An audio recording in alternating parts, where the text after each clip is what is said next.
네, 반갑습니다.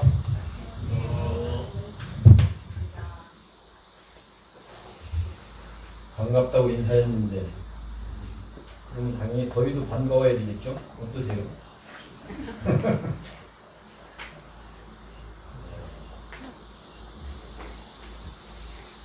어, 이제 나이 든 현상이라고 봐야 되겠죠, 이게. 어쨌든 나이가 들다 보니까 이 얘기하는 일이 자꾸 이게 보통 일이 아니다. 이 생각을 많이 하게 돼요.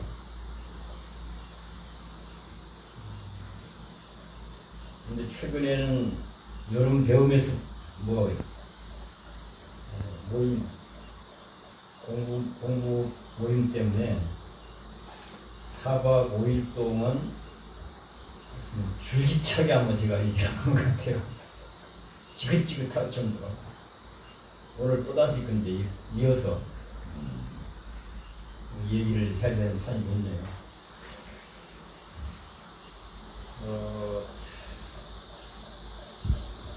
올 초에 올해 법회에는 하루를 여는 법적 참여 발언 내용으로 같이 공부했으면 좋겠다 이렇게 이제 시작을 했는데, 사실은 뭐 하도 이제 뭐 이런 것들이 결과적으로는 자기 삶의 중심과 기반을 못 잡은 현상이죠. 이런저런 이유 때문에 이제 뭐 저 개인도 그렇고 또 함께하는 우리들도 그렇고 세상 풍파에 휘둘려서 그 중에서도 가장 대표적인 게 아마 이제 코로나19 문제일 것 같아요. 그런 것에 휘둘려서 탄탄하게 중심을 잡고 우리가 생각하고 개혁했던 것들을 꾸준하게 해가야 되는데 그것이 잘 안 이루어진 거죠. 또 들이다 보면 우리 안에도 역시 뭐 그거 연장선상이 있을 수 있는데, 우리 안에도 우리 스스로를 힘들게 합니다. 어쩌면 우리 서로에게 어쩌면 상처를 주게 되기도 하고 발목을 잡게 되기도 하고 이런 것들이 막 같이 이제 뒤엉켜서 그러다 보니까 좀 차분하게 이렇게 우리는 한번 해봤으면 좋겠다 하고 좋은 마음들이 되고 뜻을 모으게 했구나. 이게 뭐 제대로 된 걸음을 못 걸어왔던 게 그동안이었던 것 같아요.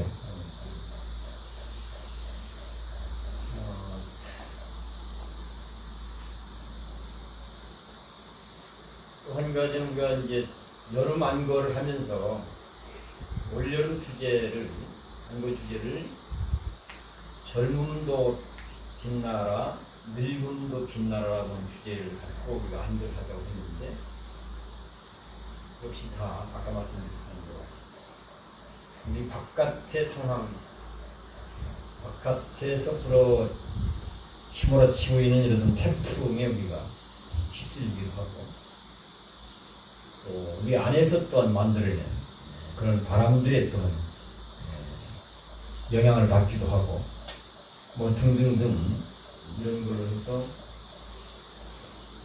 말은 뭐 젊음도 빛나고 늙음도 빛나는 안거를 해보자 했는데, 그런 주제를 좀 더 진지하게 탐구하고 뭐 내용을 잘 짚어서 그것이 우리 살림살이가 되도록 만들어서 해야 되는데, 아니 그런 것도 어떻게 보면 폼을 잡기는 멋지게 잡은 셈인데 현실적으로는 그걸 뭐라고 해야 돼요? 우리 보통 용두사니, 머리는 멋있었는데 꼬리는 안 보여버리는 그런 것이 그런 것 같습니다.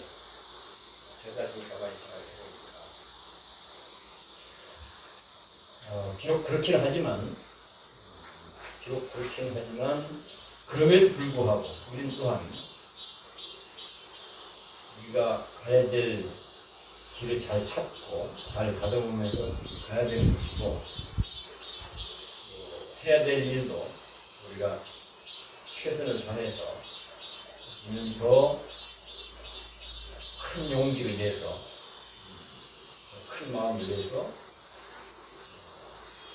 해야 될 일들을 더 잘 하도록 노력하고, 그런 것이 바람직한 태도이고 길이지 않겠나 이런 생각을 합니다.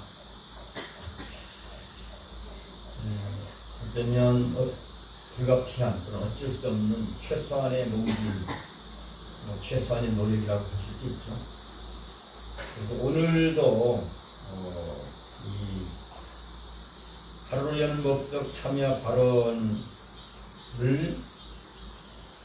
갖고 공부를 하게 됐기 때문에 이런저런 내용들을 광범위하게 못한다 하더라도 그리고 우리가 참여 발언 법적을 각 법적의 내용들을 갖고 우리가 법적을 열면 반드시 하는 게 있죠. 반드시. 그게 뭘까요? 물론 여러 가지죠. 마하반야 바라밀, 마하반야 바라밀.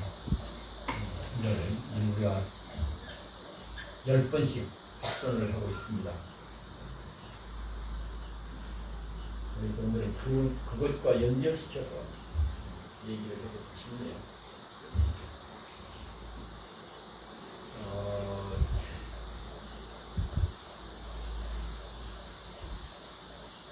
마하반야 바라밀, 그것을 우리말로 풀면 반야는 마한 대단히 중요한 것이다 이런 의미이고, 마한 반야는 지혜, 알아야 될 것을 참되게 잘 알아야 되는 것이고, 바라밀은 참되게 알면 그 삶이 괜찮아진다 이런 내용이거든요. 참되게 알고 살면 그 삶이 괜찮아진다 이런 얘기. 반야 바라밀이라는 말이 우리말로 풀면 참되게 알고 살면 그 삶이 괜찮아진다. 참되게 안다는 말은 지혜에 해당이 되어 있고, 그 삶이 괜찮아진다는 말은 바라밀이라는 말에 해당이 되어 있습니다. 이런 내용을 우리가 늘 익숙하게 또는 귀에 딱지가 않게 외우고 있는 반야신경 내용과 연결시켜보면 조견, 오온, 계공, 도일체고액 이런 내용입니다.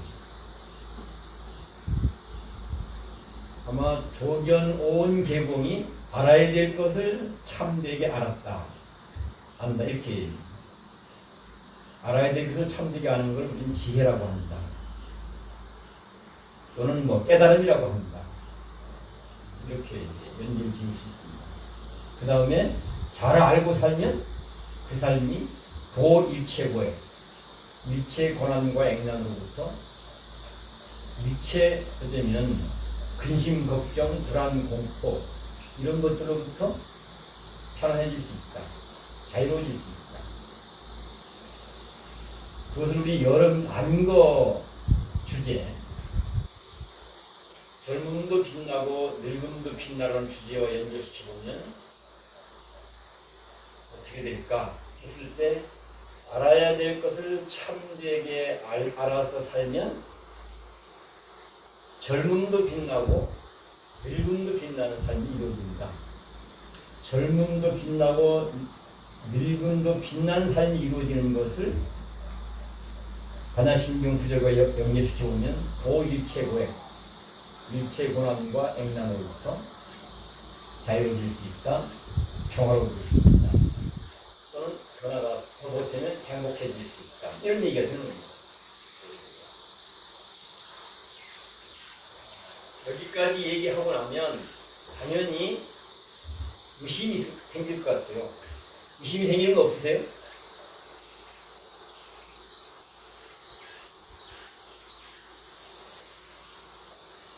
당연히 묻고 따져야 될 게 있을 것 같은데.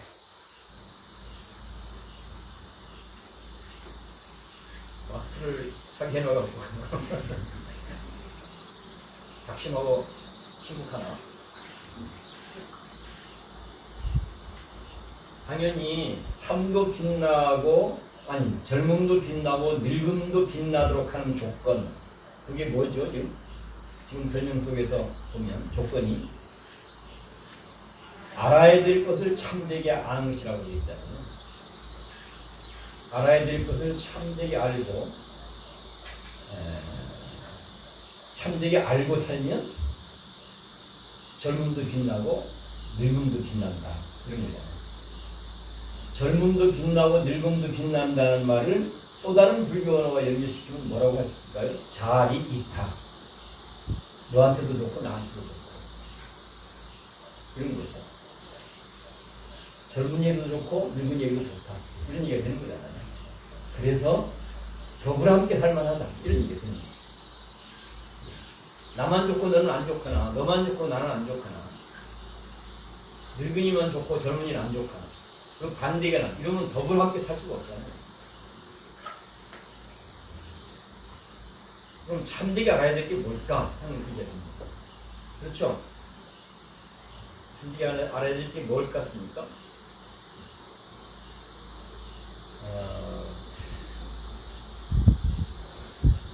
우리는 지금 어쨌든 관야바람일, 우리가 늘 합동하고 있는 관야바람일과 연결시켜서 우리 여름 안거 주제로 결정한 젊음도 빛나고 늙음도 빛나라, 이걸 우리가 좀 우리 안거에 살이 되도록 해보자, 그런 취지에서 지금 그동안 우리가 마음대로 모았던 것이고, 그걸 제대로는 못했지만 오늘이라도 그 얘기를 좀 더 진전시키면 좋지 않겠는가 싶어서 이제 말씀을 하게 되는 거잖아요. 이제 곧 얼마 있는지 안거가 끝납니다. 얼마 남았죠? 17일 남았다고 그러네요. 다 끝난 셈이에요. 그러니까 아마 이제 더 얘기할 자리도 특별하게 만들지 않고는 없을 것 같아요. 그렇다면 우리가 참 우리 스스로가 마음을 내고 모아서 뭘 하자고 했는데 정말로 오늘 이 정도 근근히 오늘 이 정도에서 얘기 한번 해보고 그것을 끝이 나면 너무 허망하지 않습니까? 우리 스스로도 참 딱한 거죠. 우리 스스로가 이렇게 생각해보면 우리 스스로가 딱한 거죠. 누가 강요한 것도 아니고.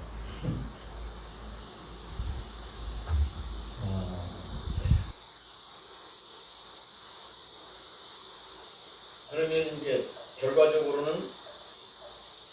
그렇게 연결시켜서 보면 참되게 알아야 될 내용이, 그 주제와 연결시켜 보면 참되게 알아야 될 내용이 젊음이란 뭐지? 늙음이란 뭐지? 이걸 제대로 알아야 되는 거예요.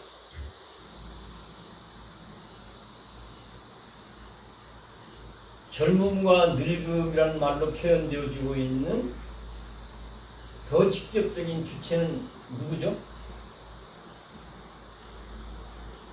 젊음과 늙음으로 표현되어지는 주체 누굽니까? 젊은 사람일까요? 늙은 사람일까요? 당연히 그 말로만 보면 젊은 사람이고 늙은 사람이죠. 근데 실질적으로 더 좁혀보면 그건 누구예요? 각자 자기 자신들인 거죠. 그렇지 않습니까? 본인이 젊기도 하고 젊은 시절을 살기도 하고 늙은 시절을 살기도 하고 그런 거잖아요. 젊은 시절을 사는 사람 따로 있고 늙은 시절을 사는 사람 따로 있고 이런 거 아니지 않습니까? 그렇게 좁혀보면 결과적으로는 자신의 참모습을 참되게 아는 것이 이게 핵심인 거죠.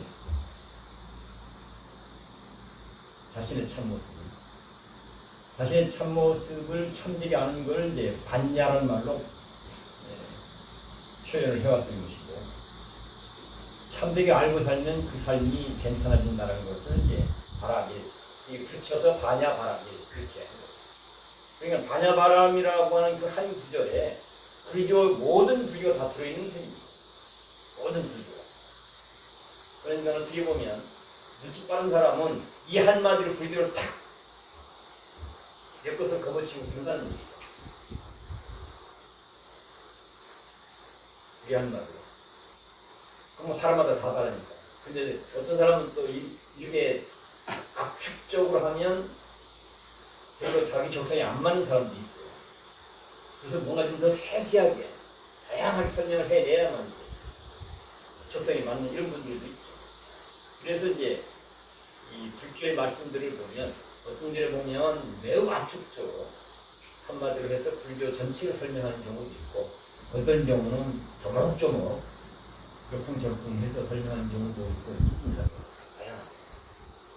그 중에서 뭐 어떤 것만이 특별히 좋거나 특별히 나쁘거나 그런 건 아닙니다. 사람 사정에 맞게 쓰냐 안 쓰냐는 문제죠.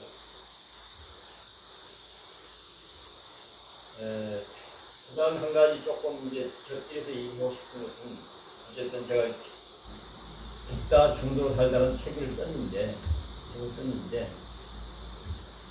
그 책을 쓴 이유는 첫 번째는 저 자신을 위해 썼어요.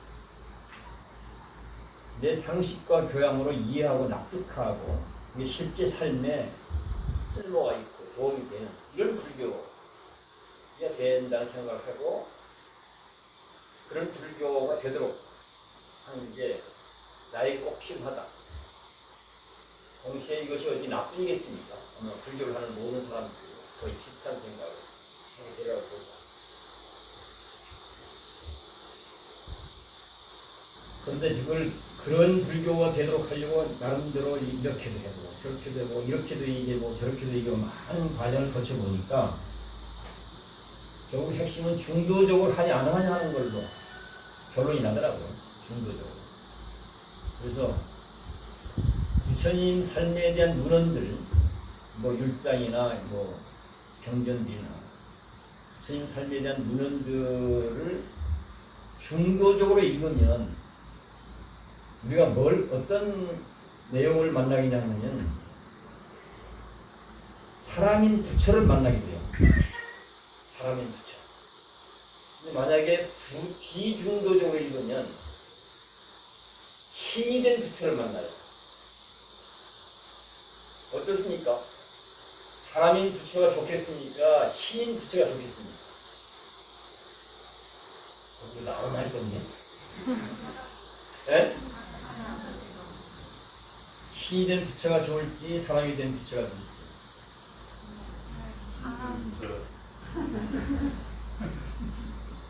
또 어쨌든 중도적으로 경전을 공부하냐 안 하냐에 따라서 중도적으로 하냐 비중도적으로 하냐에 따라서 우리가 만나는 불교도 달라요. 중도적으로 읽으면 공부를 하면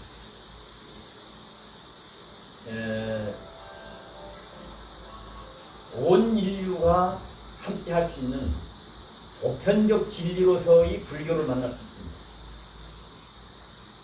그런데 비중도적으로 하면 불교인들끼리만 할 수 있는 불교를 만납니다. 어떤 게 더 좋을 것 같습니까? 불교인들끼리만 통하는 불교가 좋을 것 같습니까? 아니면 만인이 다 함께 할 수 있는 불교 진짜 그렇습니까? 그렇죠. 그래서 이번에 만들어진 책은 바로 그런 관점에서 사실은 만들어진 책입니다. 그런 관점에서. 근데 이제 그렇게 한 이유는 이 부처님 삶을 쭉 선착해 가고 말씀들을 이렇게 탐구해 보면 불교에 대해서 크게 두 가지로 얘기하고 있습니다. 하나는 불교는 너무 심오하기 때문에 보통 사람들은 알아듣기가 어려워.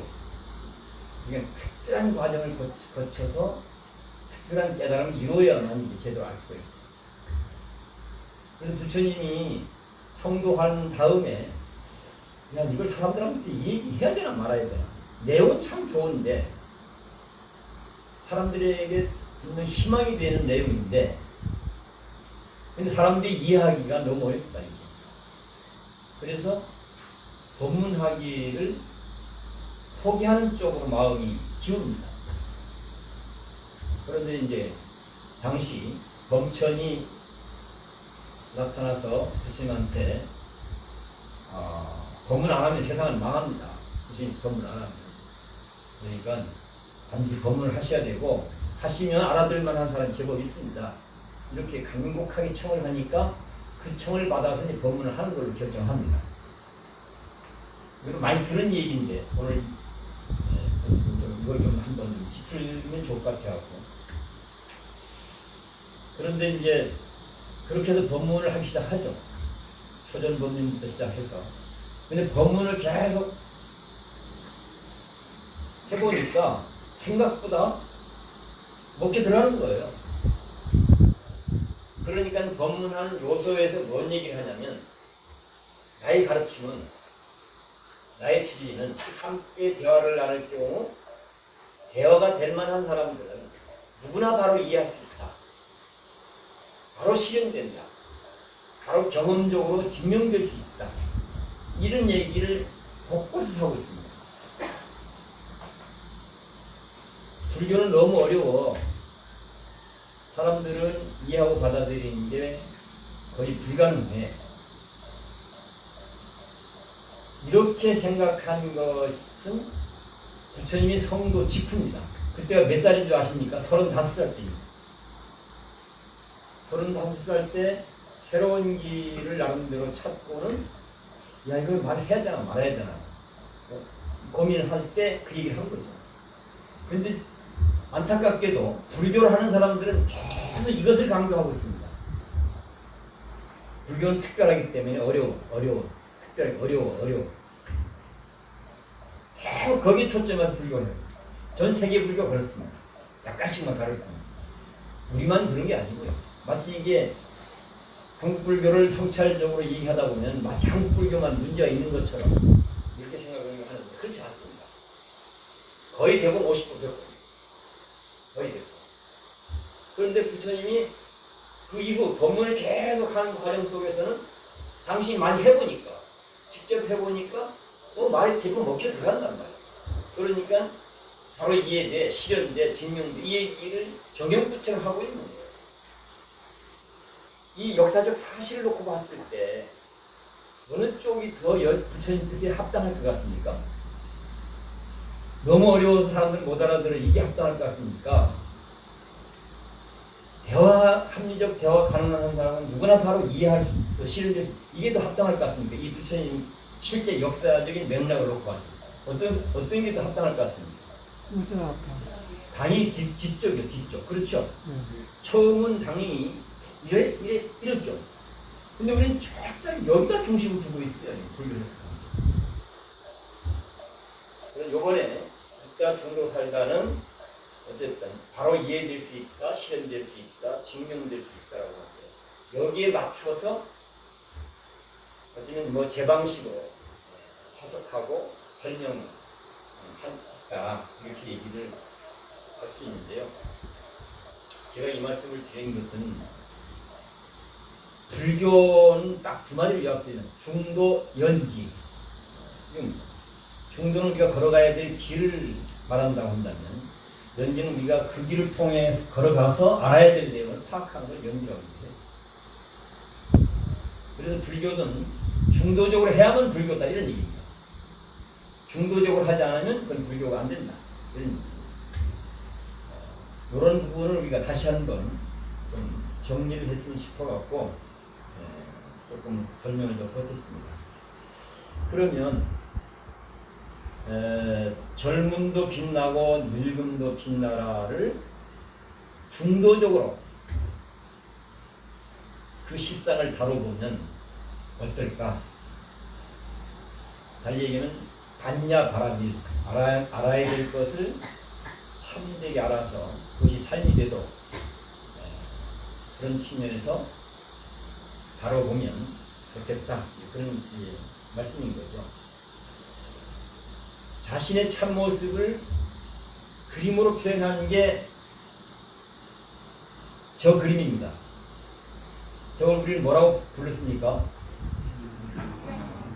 일반적으로는 생명평화라고 불렀고, 굳이 불교적으로 하자면 인드라망문이라고 우리가 부르고 있습니다.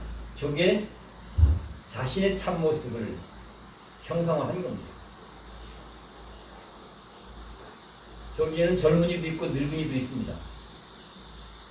삶도 있고 죽음도 있습니다. 남자도 있고 여자도 있습니다. 너도 있고 나도 있습니다. 인간도 있고 자연도 있습니다. 온 우주에 존재하고 있는 유형무형의 모든 것들이 다 저기에 담겨 있습니다. 저게 여러분들의 참 모습입니다. 그렇다면 우리 현실은 어떻습니까? 늙은이는 우리 사회에 짐덩어리가 되고 있어요. 그렇죠? 어른들은 마치 이게 아이들에게 희망의 길을 막아버린 죄인처럼 되어 있습니다. 기가 막힌 문제죠. 그러면 아이들은 어떤가? 젊은이들은. 젊은이들은 또한 미래가 안 보인다고 어찌할 바를 몰라 하고 있습니다. 미래가 안 보인다고 어찌할 바를 몰라 하니까 당연히 어깨를 쫙 펴고 고개를 당당하게 세우고 살아가야 될 젊은이들이 고개를 움츠리고 수그리고 있습니다.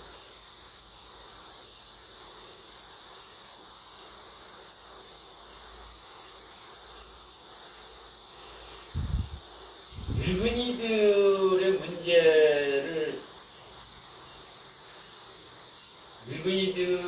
문제, 늙은 사람의 문제를 늙은이가 문제야 이렇게 하면 젊은이가 빛날 줄 알았는데 안 빛나는 거예요. 늙은이가 문제야 하고 봐도 빛났으면 당연히 어깨를 펴고 있어야 돼. 그렇죠? 당당하게. 어찌할 거라 몰라 전쟁긍긍해야 될 이유가 없죠. 그런데 늙은이가 문제야 하고 보면 젊은이는 괜찮은 것이 뭐가 나올 줄 알았는데 안 나와요. 같이 문제가 되어버리고 있는 거예요. 같이. 이런 것들이 바로 삶의 문제를 비중도적으로 다루기 때문에 나타나는 현상이거든요. 알아야 될 것을 참되게 알고 삶을 살아가야 되는데 그렇지 못한 거죠.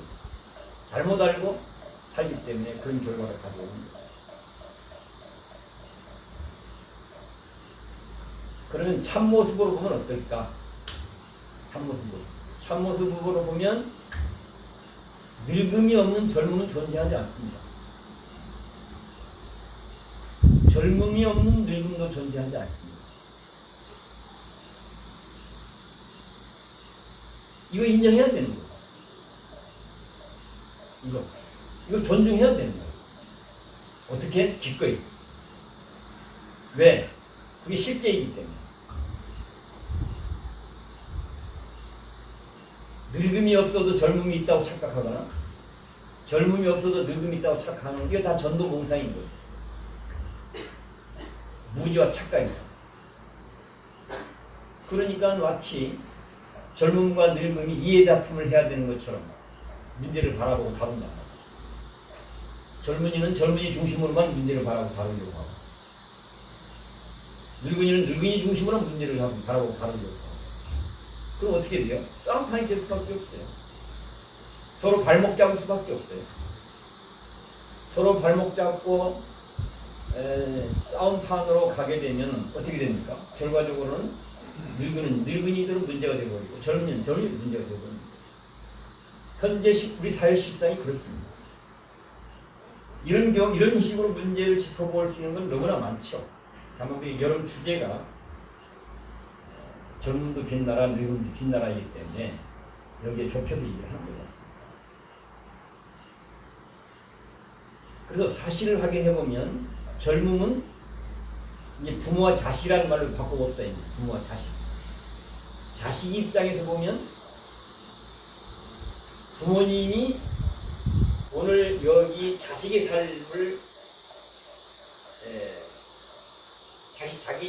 자식의 삶이 가능하도록 해준 그야말로 어쩌면 하느님 같은 존재입니다.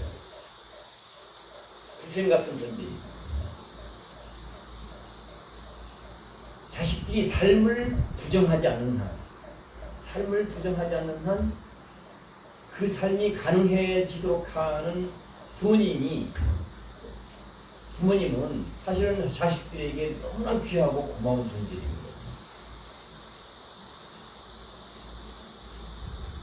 이 부분을 인정하지 않고 어떻게 자식의 삶을 정상적으로 산다고 할 수 있습니다. 아무리 자식이 세계에 빛나는 존재가 된다 하더라도 만약에 그 자식이 빛나는 내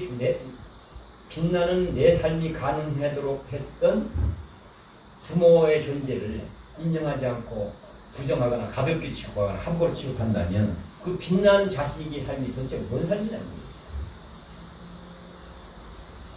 그건 사람다운 삶이 아닌 거죠. 아무리 빛난다고 해도. 이런 것들이 다 결과적으로 자신의 참모습에 대한 무지와 착각에서부터 시작된다. 그 반대도 마찬가지입니다. 어른, 부모의 삶이 가능해지도록 한 기본 조건이 뭐겠어요? 바로 자식이 있기 때문이에요. 젊은이가 있기 때문이에요. 젊은이가 없으면 늙이 없어요. 자식이 없으면 부모도 없어요. 이렇게 알아야 될 것을 참되게 사실적으로 우리가 확인을 해보면 서로에게 너무나 귀하고 고마운 존재입니다. 서로에게. 어른과 젊은이, 부모와 자식.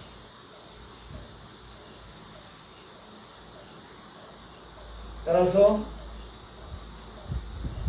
부모는 자식이 그 가치가 빛날 수 있도록, 또는 자식은 부모의 가치가 또한 빛날 수 있도록 적어도 거기에 맞춰서 관계를 해야 된다는 겁니다. 젊은이도 또는 어른들도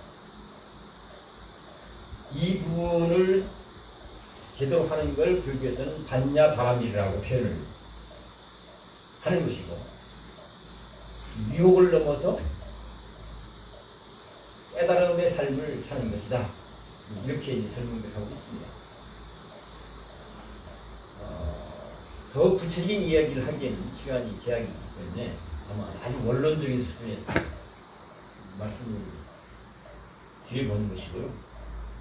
다만 그것이 가능해지려면 그럼 어떻게 해야 될까 하는 부분으로 나가보면 여러 가지 얘기들을 하고 있지만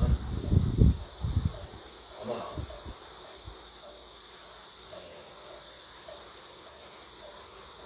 금강경의 응무소주 이생기심 이 내용이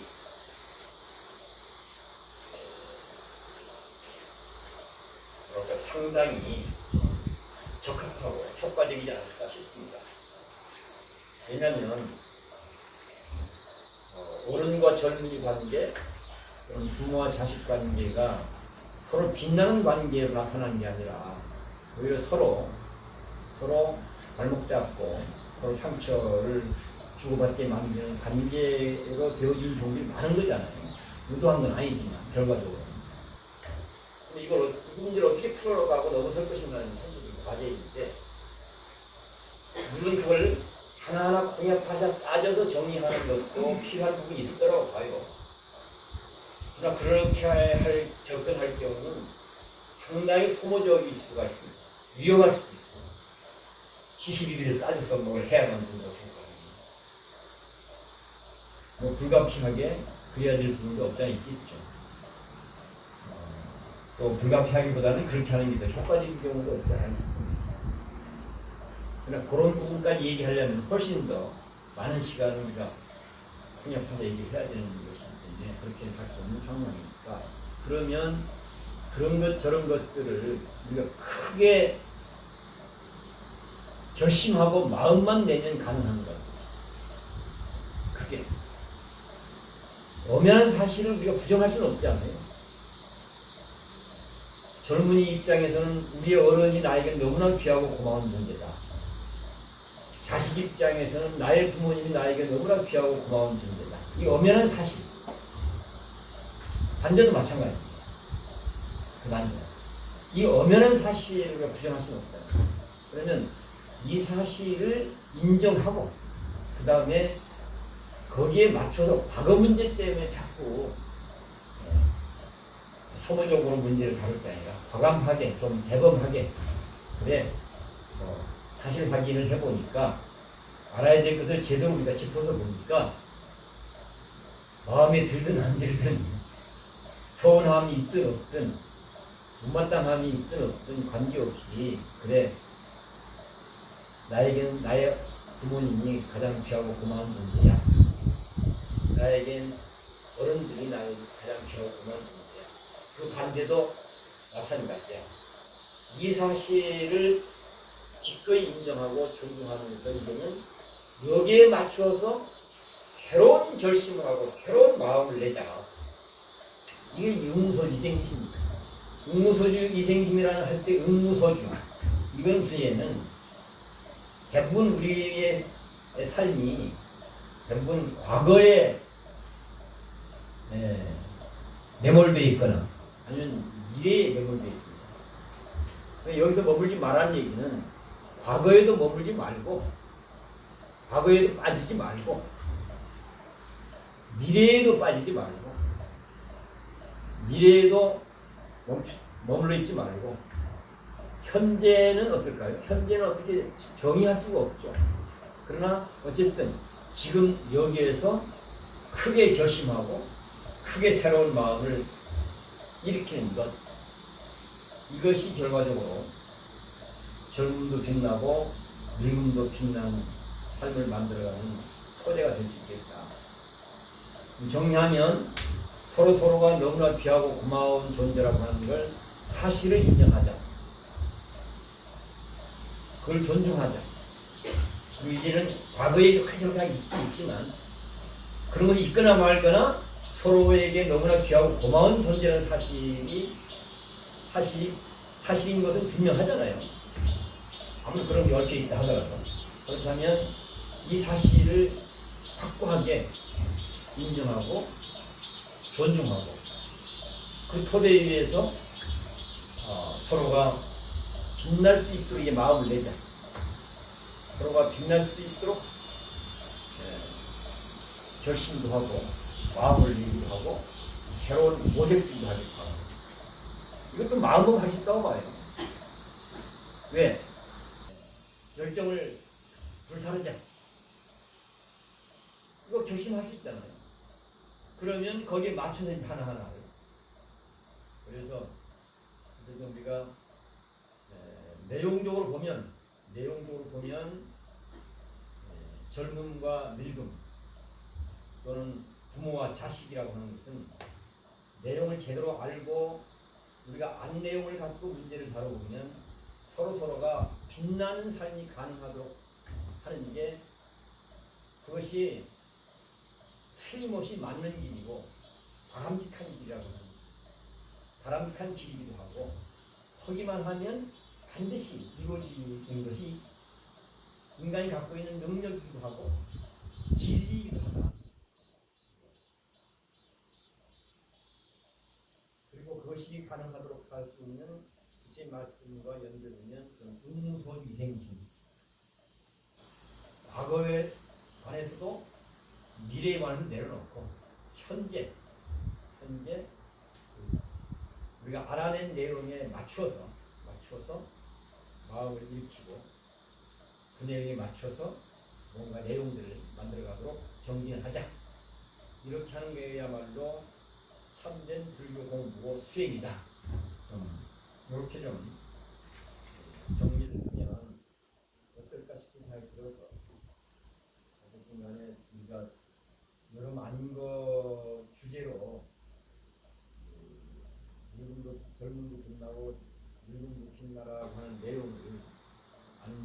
삼았는데 그것을 갖고 말 한 번도 안 그냥 지나가 버리기에는 이건 너무나 이거 좀 아닌 것 같아서 짧은 시간이었지만 그리고 아주 원론적인 수준이었지만 그런 이야기를 잠깐 해봤습니다. 일단 제 의견은 이 정도에서 정리합니다.